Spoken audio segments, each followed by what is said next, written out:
Okay, hey, hello everybody. Welcome to Tom's Guitar Show. I'm Tom. They call me Guitar Tom because I'm often seen with a guitar. They call me on the phone and say, "Hey, what's your show about anyway?" I say, "Hey, well, it's about an hour. It's about guitars, guitar players, guitar playing, all things guitaristic." So if you want to call in and ask a question about, the care and feeding of your guitar, what kind of guitar is right for you, guitar repairs, how to play the guitar. I love those questions because that's kind of like my main thing. But or how about a related topic like the sitar, the guitarra, lutes, ouds, vihuelas, banjos, balalaikas, bouzouki, bajos, sextos, chitoles, tiples, cavaquinhos, ukuleles, banjoleles. You want to talk about trombones or trombomarinas, pipe organs, piccolos, clarinets, clavinets, cornets, A, B flat, C clarinets. You want to talk about, I don't know, there's all kinds of stuff you can make music. Marimbas and kalimbas and bachis, what? Marachi, yeah. Maracas. Basically, violins, violas, violas, viola de mores, viola de gambas, viola de bracas. You want to talk about that sort of stuff? I don't care, man. Flutes, piccolos. I listed pipe. I think pipe organs, piccolos, harpsichords, harmoniums, harmonicas. Those things are always interesting too. I was talking to one of my students last night, and he said, "You really like history, don't you?" I said, I like a good yarn now and then. If you want to talk about politics, world events, your own personality problems, that's fine. But keep it clean. This is a family program. Okay. Well. So,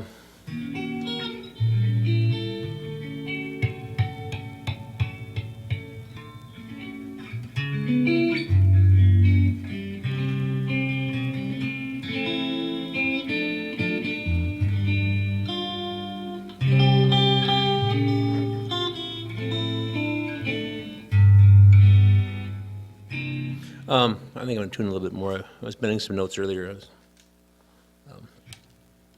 I talked to Phil last night on the phone.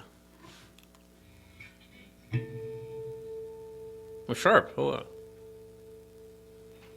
You'd know I was sharp. Talked to Phil. He's going to be back before too long, I think. Phil is a longtime member of the crew, and he's been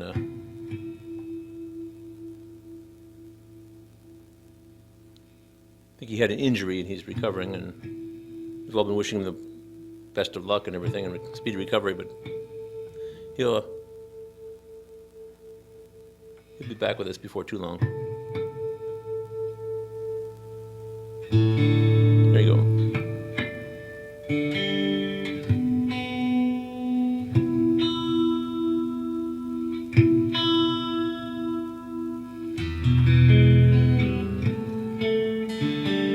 Yeah.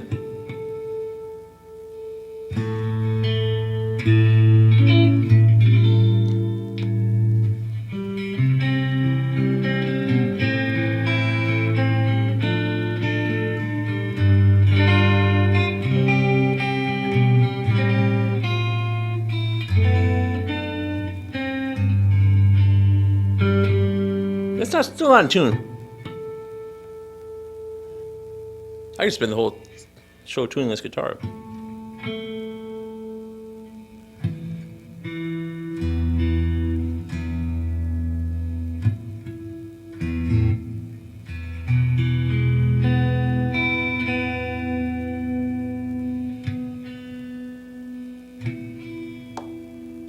If I play rock and roll, nobody would notice. It wouldn't matter if I was in tune.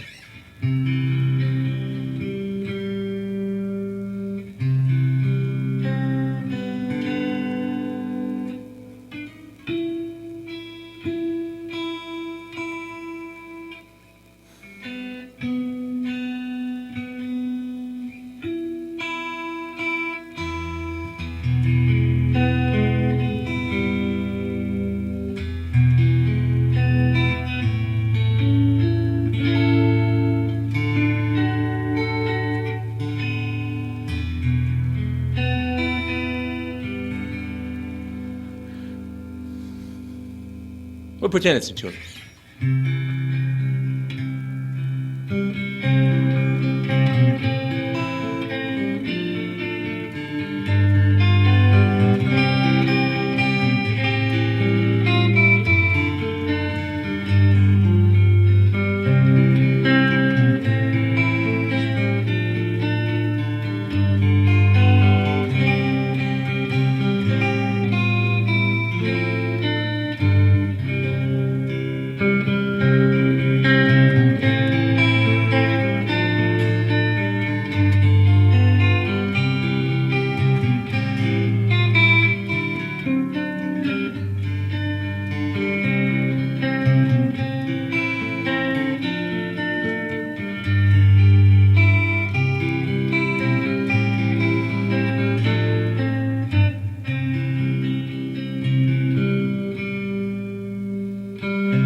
That was a request from Phil when I talked to him last night, but where he's staying, they don't have any cable. They can't get the station on their cable TV system, so I don't know.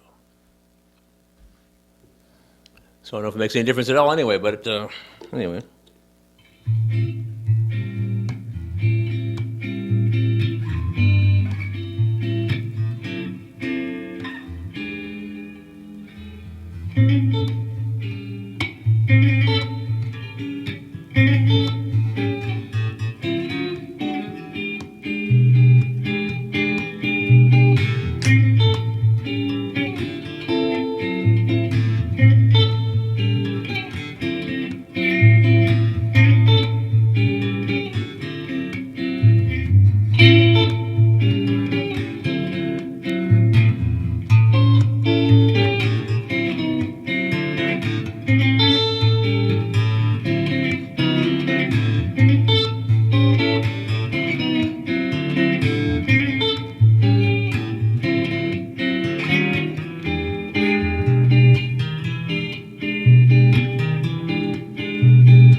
Anyway, so I was feeling a little blue, the other day, and I was Saturday actually. I was in Cedar Rapids, of all places, up there in the north. I was judging a music competition. They made me a judge. They needed somebody who knew something about classical guitar, and that's my main, thing that I'm into. My first love, I guess, is a classical guitar.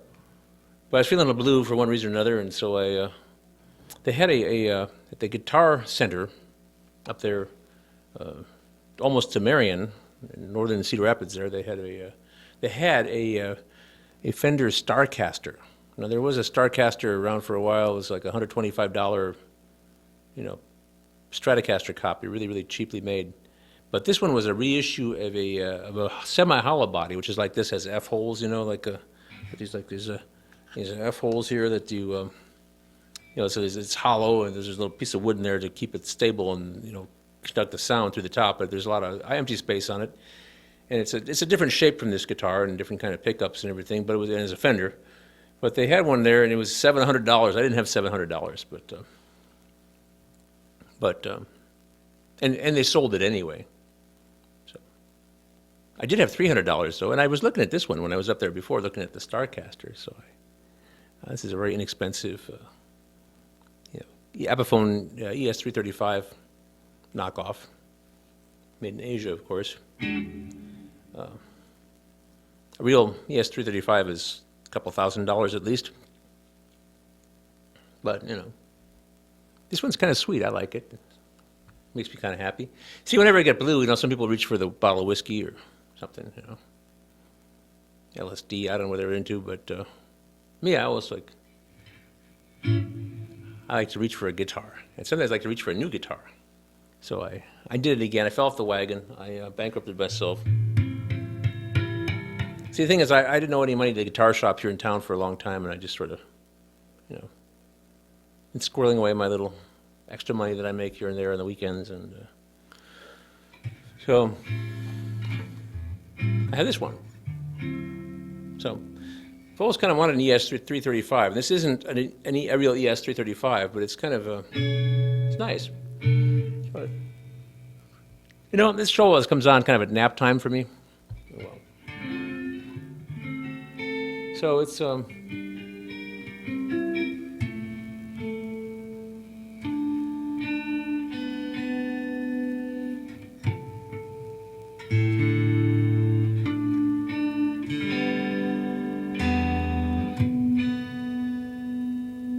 It's going out of tune on me a lot, though.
Good, clean fun.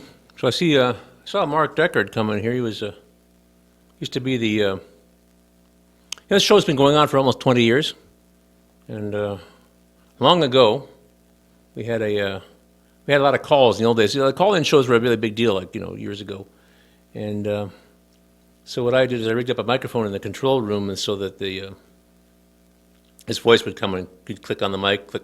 Oh, you have a call, Tom. It would be Mark. He'd be the voice of the control room and on the show. He had kind of I wouldn't say a dry sense of humor, but deadpan. So, it's back in the old days. People were just happy to hear their voice on TV. Now, this before all that Facebook and YouTube and all that stuff. Back in the olden days. And then in the 90s, of course, people really liked to make crank calls. So I used to get a lot of crank calls, and even into the 21st century to some degree. That's all kind of passé.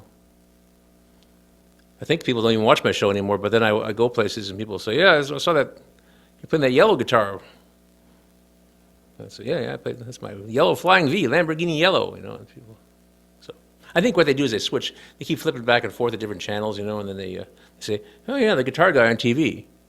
Click, click, click, So they pause for a few seconds. I should make every second of this show really count.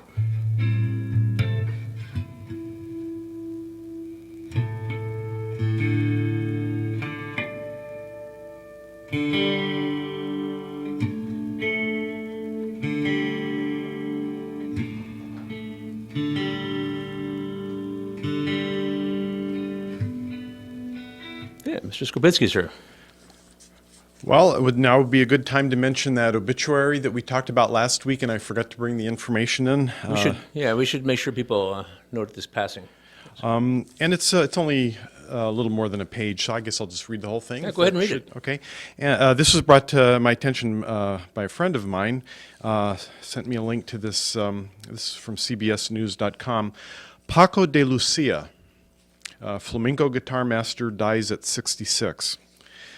Paco de Lucia, one of the world's leading guitarists who dazzled audiences with his lightning speed flamenco rhythms and fingerwork, has died in Mexico, Spanish officials said on Wednesday.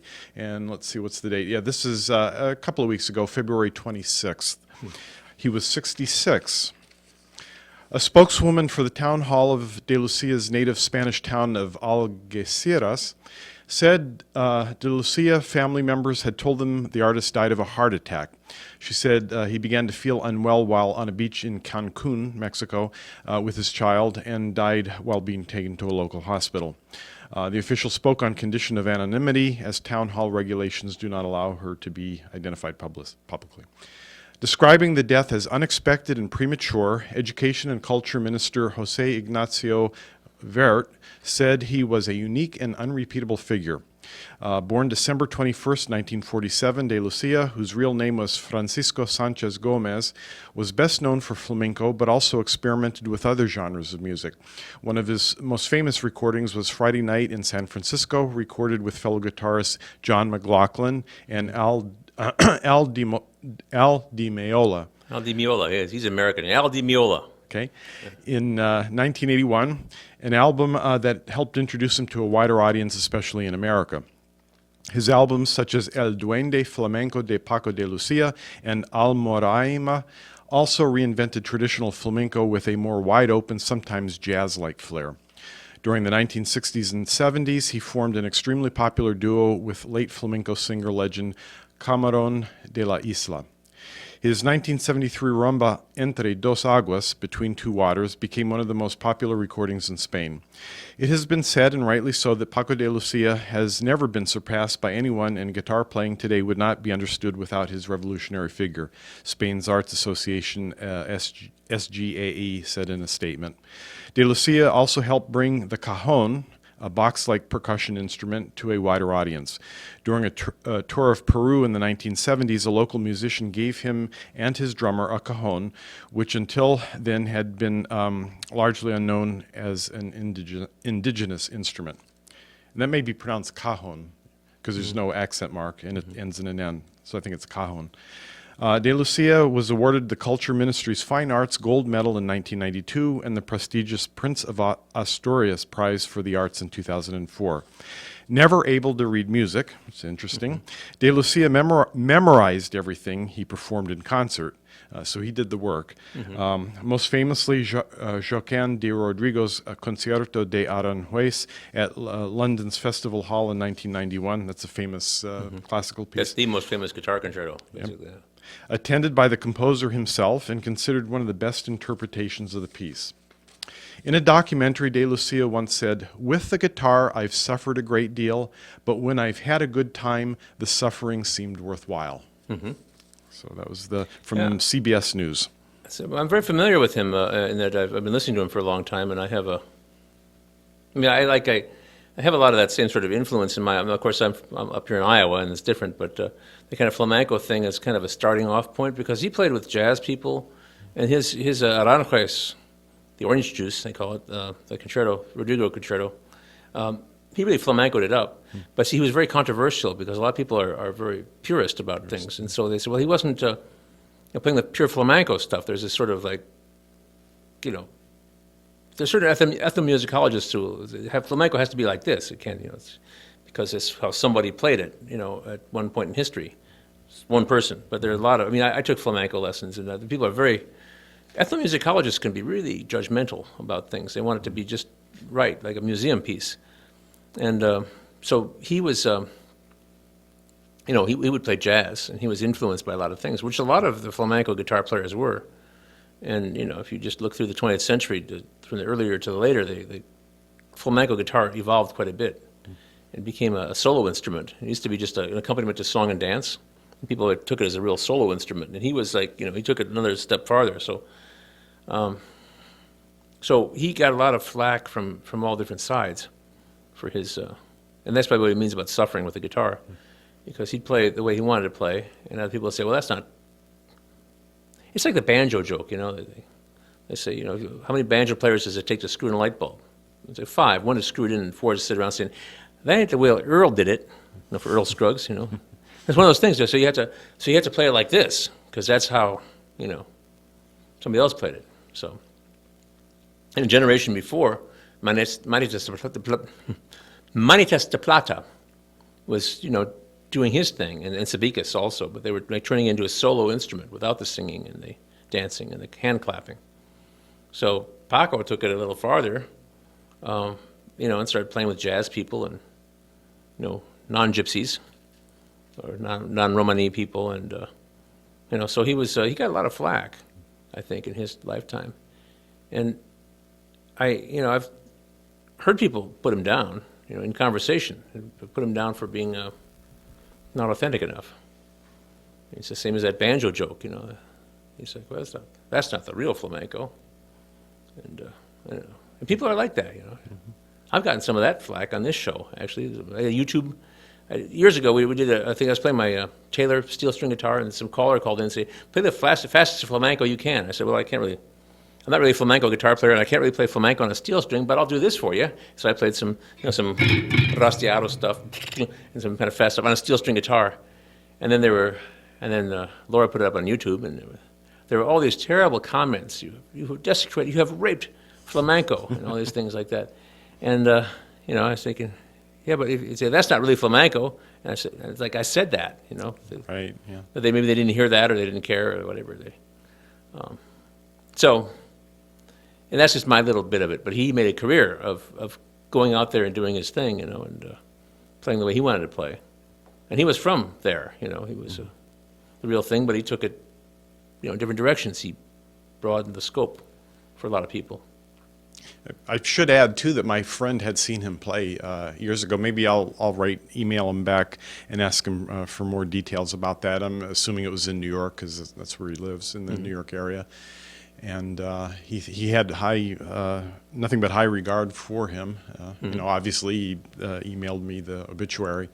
I had never heard of him before this, so I appreciate the enlightenment here. Yeah. So I'll have to go check out recordings and stuff.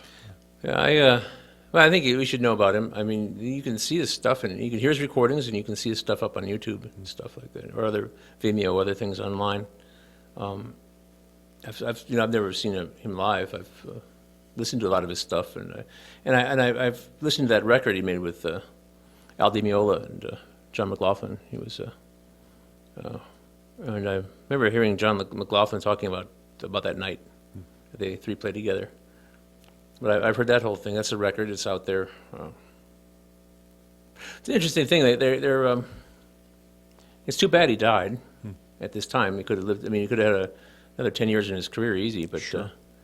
But he left us a lot of stuff to, and I know that the world that I playing with long fingernails and kind of more like flamenco techniques myself, and I don't claim to be a flamenco guitar player, but he opened it up for a lot of us. It was like there's certain guitarists who opened things up for the rest of us, made it possible. So he was he was important, and of course there's the Gypsy Kings made it possible too. You know about the Gypsy Kings?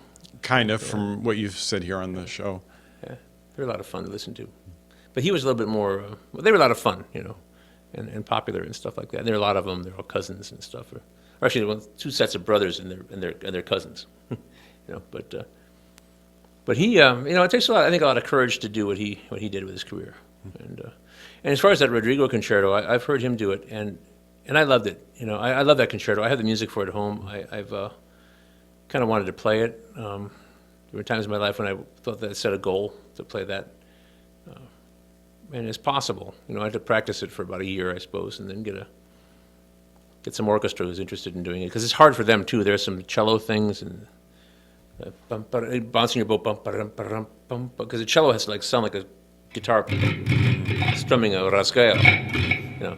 So, anyway, it'd be hard for the orchestra. So I talked to a guy, the Southeast Iowa Symphony Orchestra, which I played. I was a guest soloist for them twice, and I talked to the director about that some years ago about doing it. So, start practicing now, he said, but I would have to be. It's a hard piece. It's a really demanding piece on the guitar, but he did it, and he did his own thing with it. I mean, he pretty much stuck to the score, but he did his licks and stuff, which is I mean, in the halls of academia or the conservatory, that's well, I was going to say it was frowned upon, but it was forbidden actually.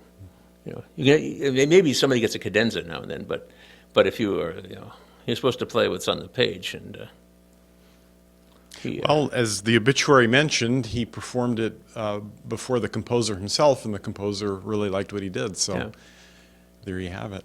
Well, Rodrigo was very passionate when he wrote that concerto. It was a very big deal for him. It was during the Spanish Civil War, and Rodrigo lived well into his 90s.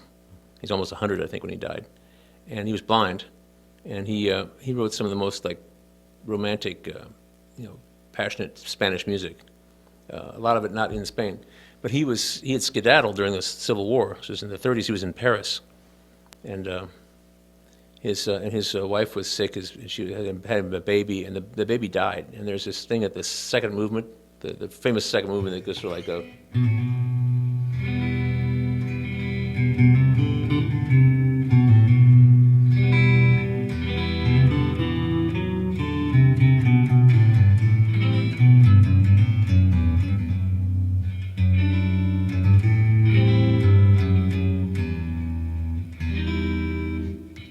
Discords like that, but then there's this big strumming thing, and then at the end it goes bum bum bum, and those go up and higher and higher and higher, and then a very high harmonic at the end, and that was a little baby dying, and his soul going up to heaven, as a newborn, I think, and he died very. Something I think that's the story I heard, but that was the big thing about his second movement, and Rodrigo didn't want to talk about it anymore because everybody always asked him about his Adagio movement of the Aranjuez, but very passionate piece he wrote then.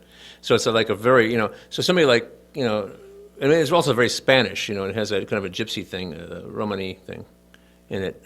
So a flamenco sort of thing, and there are a lot of flamenco techniques he wouldn't normally play in classical guitar literature that are in there. So I would think that Rodrigo probably would love it, to have it, somebody take it and run with it like that.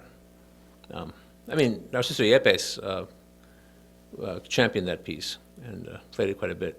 Concerts all over the place on 10-string guitar. I remember it from when I was a kid growing up around Philadelphia and listening to WFLN, which was the FM classical music station at the time, and that was a regular fixture. I'm familiar with that piece from that. Seems like about once every 6 months you'd hear it being aired. So it's just well, I had it on an 8-track tape in my car when I was a teenager. Oh, wow. And I also had the Villalobos guitar concerto, which is another completely different thing. And you drove around with your convertible top down on a... No, but I had the windows rolled down. And I think it was the kind of car where you roll, there's no like bar, and so you roll down all the windows and it's just open all the way through. There's no little rubber thing on the end. Great car, 63 Fairlane, 8-track player. I'm getting to be an old fella, Yeah. Oh, we all are. Well, I went to the doctor last week and took my blood, and they didn't like what they saw. Oh. High blood pressure, cholesterol, and they think diabetes. Ooh. So I'm eating celery and stuff, and I'm going to go back in on Friday. And get back to your walking. I know you like to do your walkabouts in Iowa City and elsewhere. That's great exercise. I went for a walk yesterday. When I'm standing instead of sitting. I don't know, I probably would change things. I actually went down to Paul's Discount and I bought a couple of fairly inexpensive pairs of pants, jeans, and a pair of, I don't know, dungarees or whatever, duck cloth dungarees, but they're a size smaller. Not wearing them now, but It's your motivation. Yeah, well, to be able to fit into them. Yeah, I want to live a long time and play more guitar. I mean, Paco, he wasn't that much older than me. I mean, a bit, yeah, good chunk older than me, but 66, that doesn't seem that old anymore. No, not at all, no. Not to you either, huh? Yeah, no, definitely not to me less than you. Bartok died at age 64. He's my childhood hero, and I used to, I would write out my dates with the death date being when I would be 64, and I hope there are no karmic consequences of messing around like that when I was a teenager, because that date is just a few years away here. There was Tom Lehrer had one thing. It was a sobering thought that when Mozart was my age, he was he'd been dead for 15 years. Or Yeah. something. Well, I think both of us have already outlived Beethoven. He died when he was 56, I think. I think I've finally passed that. Yeah. I wish he had lived 10 years longer, because if Beethoven had lived 10 years longer, we would have a daguerreotype of him. And I just think that would be just an awesome thing to have. He just died so close to the... So we do have that great photograph of Chopin, but Beethoven, because there's a lot of controversy about which paintings of him really look like him. There is a death mask, but that could be misleading because you lose the life features. So Yeah, time and well, I was kind of encouraged. People. I'm not one to badmouth generations and stuff. I think people are more alike than unlike, even intergenerationally. I was talking to a young woman at work last night, who's in her. She couldn't be more than 25. I mean, mid-20s at the most, and she brought up.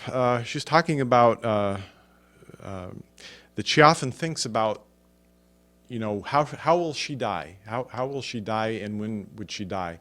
And not to the point where she's morbid about it. She's actually kind of very up-tempo personality, and but we talked about this, and we decided it was a good reminder to remind yourself of mortality, your own mortality, and not to be depressed or upset by it or torture yourself with it, but just to remind you that every day is a gift, and Yeah. and I thought that was wonderful from a young woman who's in the prime of her good health and good life and stuff like that.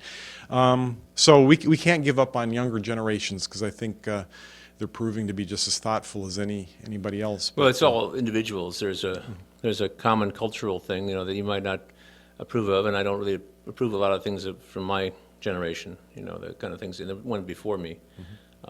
But they were, of course, individuals. And the only problem is people who buy into their generation too much and forget to be themselves. Try to Exactly. be up, with the times and stuff like that. And there are other things, of course, that will. I mean, we talk about the devastation of World War I, and all those people who didn't get a chance to, live, which is, I think, is a big tragedy. The other thing is, on Sunday I had a gig at the film scene downtown, the movie theater that they have, and nonprofit. It was a shindig, I think, to honor some of their larger donors, which I end up playing at these things.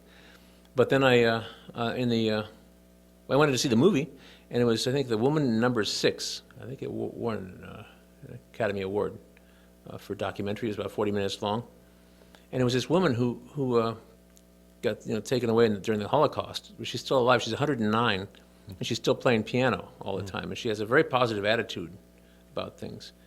And but they came and took her parents and her husband, who was an amazing violinist apparently at the time, and then they finally came and took her. She was 39 at the time, and she had this little boy, her son, and they managed to survive because they put him in a camp that was for propaganda purposes. So they were in the orchestra, and she was in the orchestra, or she was playing music anyway. She's like a piano player, and he was in the children's choir, and they survived the Holocaust. And then they went to Israel, and he went on to have a career as a cellist. And he died when he was 64 years old. He was not feeling well, and he was had an anesthetic, she said, and he never came out of it. So, but she was happy that he had never had to grow old or feel pain. But they were in the concentration camp together, and they managed to survive. And her husband, was taken earlier, and he never came back. He was taken away, big time violinist. But they lived in Prague at that time, and they it was it was a really good documentary. And you just think of all these, one thing is this woman lived to be 109, and she's still playing piano, and it's a big part of her life. And basically, music saved her life, which is an interesting story in its own right. And her son too. And then and both metaphorically is giving her a positive thing to be doing throughout her life, but also literally because they chose her because she went to a special concentration camp because of their musical abilities. So she didn't have to go into regular extermination, and then it's just this this interesting story. And she was 39 when they came and took her away, and and she's still doing it. She's living in London. This little old lady playing the piano, and every day. And they went and took her concert grand because the Jews weren't allowed to have anything that nice. But she had a little spinet somewhere tucked away. And she, as an act of defiance, she continued to play that. And so anyway, so it's an interesting concept. But you never know when you're going to Exactly. the bucket. And again, it's not to be morbid or to be distressed about it, but just to appreciate every day that we do have. So, Yeah. well, I should probably go back to the studio and check the clock, because Yeah. I think last time we went over. So That's right. And you're still going to tell us about the B flat and E flat thing with the clarinets. well, Not, yes, in an upcoming show. Okay, fine. And I also want to. I didn't want to bring too much. Yeah, that's fine. It's fine. We better check the clock though and find out because I don't have my phone on me. I also want to mention that next week is the Tom's Guitar Show from Uptown Bill's Coffee House. If anybody's still watching, and we're going to have a couple young fellas on, 8th graders. How are we doing? Down to about 10 minutes. 10 minutes? Okay, 10 minutes. Okay. Yeah, next week we're going to have the Uptown Bill's show at Uptown Bill's Coffee House. And 2 young men are going to come on the show. They're both in 8th grade. They might both be playing acoustic guitars. I'm not sure. One might play an electric guitar instead, but up-and-coming guitarists. And I hope we get an audience for that. Maybe I should do some press release or something. Yeah, if you're watching this, Uptown Bill's Coffee House, immediately above PATV, up there.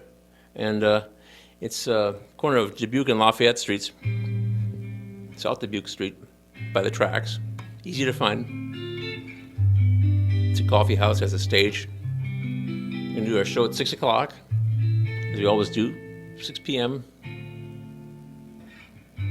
next Tuesday.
Try this.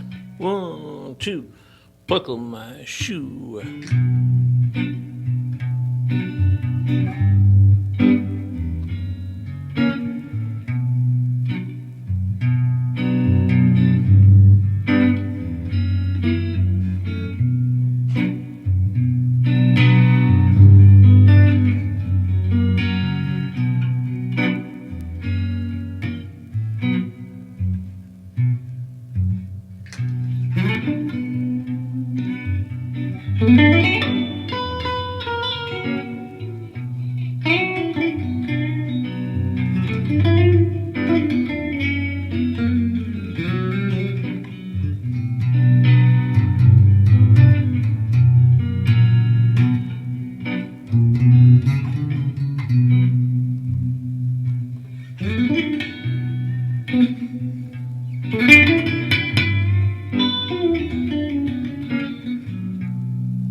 So I should also mention that I'll be, oops, too many,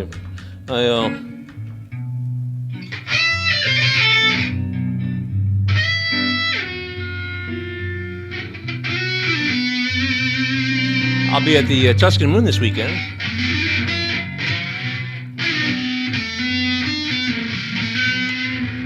Beautiful downtown Kelowna, Iowa.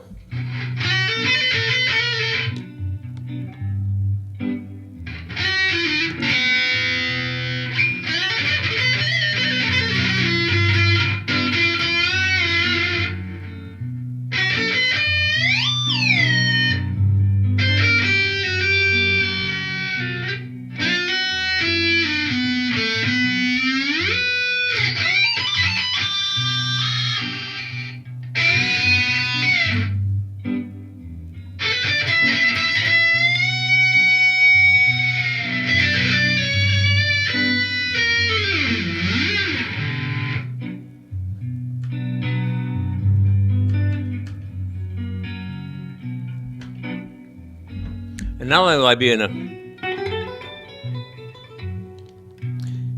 the Tuscan Moon in Kelowna, Iowa, I'll be at the Journey Church on Sunday, starting at 10:30. Journey Church in Coralville.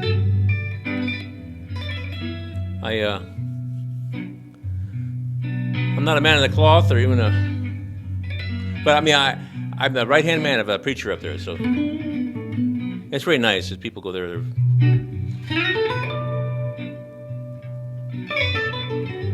Friday, Saturday, starting about 6:30. Tuscan Moon in Kelowna. I recommend making a reservation early. It's getting hard to get in there, man. I get there easy, guys. I got my own chair. It's a stool, actually.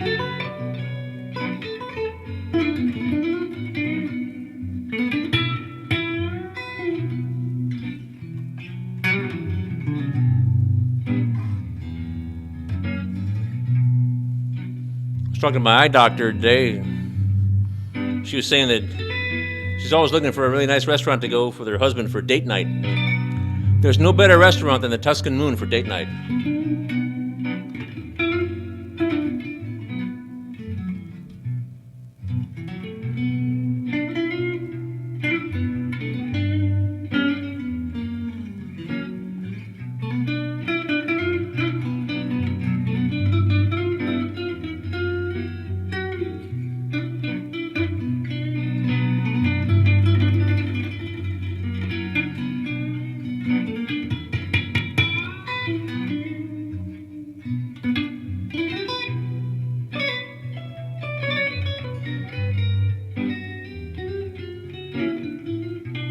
No, I don't have to play the Tom's Guitar Show theme to close this show off. I can play this.